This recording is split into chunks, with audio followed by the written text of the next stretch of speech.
This is a presentation about a fairly momentous moment in Indigenous history of Australia called the Wick Decision. As you will have realised, we've seen the Mabo decision, where native title was established as part of Australia's culture. This got rid of the idea of terra nullius, but it also made many problems. When the court makes a decision, it effectively makes a law, but the job of the court isn't to actually outline everything that has to happen as a consequence. Because of this, it was necessary for the government of the time of Mabo to create some legislation to work out exactly how things were going to work. The government at the time was led by this guy, whose name was Paul Keating, and he was a representative of the Australian Labor Party. So in 1993, Paul Keating's government had put together a collection of laws which were known as the Native Title Act. The purpose of these laws was to clarify the true meaning of native title. As part of the Native Title Act, there were three main things that were done. Firstly, a group was set up called the Native Title Tribunal. This would be the group that would be responsible for working out where native title could occur and making decisions about where and when it was valid or not.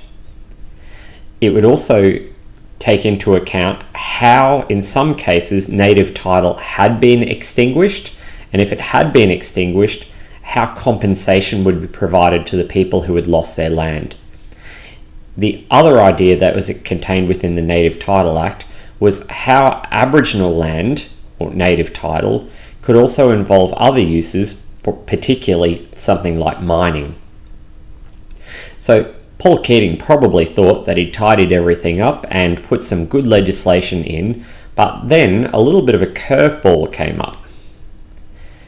And this came about because of the actions of a group of people in far north Queensland called the Wick people, W-I-K, and this is the lands of the Wick people shown there under the black circle.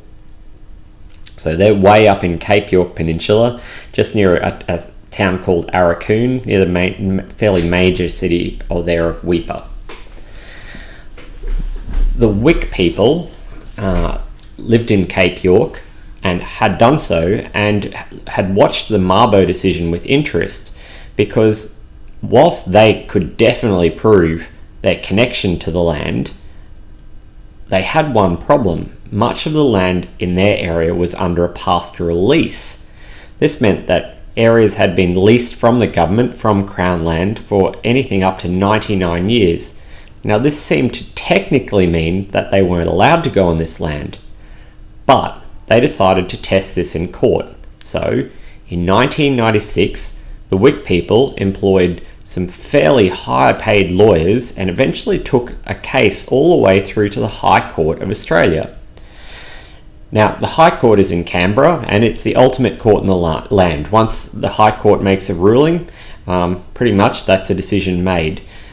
There's 9 High Court justices, and they will each hear the case and each come back with a verdict. If a majority of them come back with it, then a law's passed. So, obviously, given the name of this, the Wick decision, they did come to a decision. And in a nutshell, this is what it said. The High Court found that native title was extinguished only if there was a law to do so. Now, there had been no law in the case of the pastoral leases, so the High Court found that since the pastoral leases weren't specifically designed to extinguish native title, well, it was okay for Aboriginal people to be able to use them as well. So they established that pastoral leases couldn't be used for exclusive use, and that native title and pastoral leases could exist side by side, which is called to coexist. They did make the proviso, though, that if there was ever anything in conflict where the land lessee and native title conflicted, well, in that case, the lease would always prevail over native title.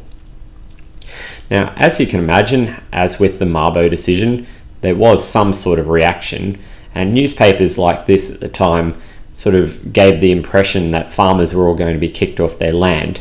In fact, all it had established was that what was going to happen was that if Indigenous people wanted to pursue traditional activities such as hunting, or visiting sacred sites, they could do so on pastoral leases. It didn't really allow them to do an awful lot else. So it was a little bit different from Mabo decision, but it came out of the Mabo decision. Now, Paul Keating would eventually get voted out of office in 1996, and when he was replaced by a guy who you might have heard of called John Howard. John Howard was not a particularly big fan of native title. He believed it had been too much had been given and thought that really had gone a bit overboard. So he twice amended the Native Title Act. In each case, he said to provide certainty for landholders, but in Aboriginal people's eyes, it certainly seemed to be something where he seemed to be ganging up against them. One cartoonist of the time described it like this, and this is probably a good place to finish this. That's right, John, just preparing the ground for our review of the Mabo legislation. Hopefully you get the impression that this wasn't a particularly favourable view. That's the end of the Wick decision.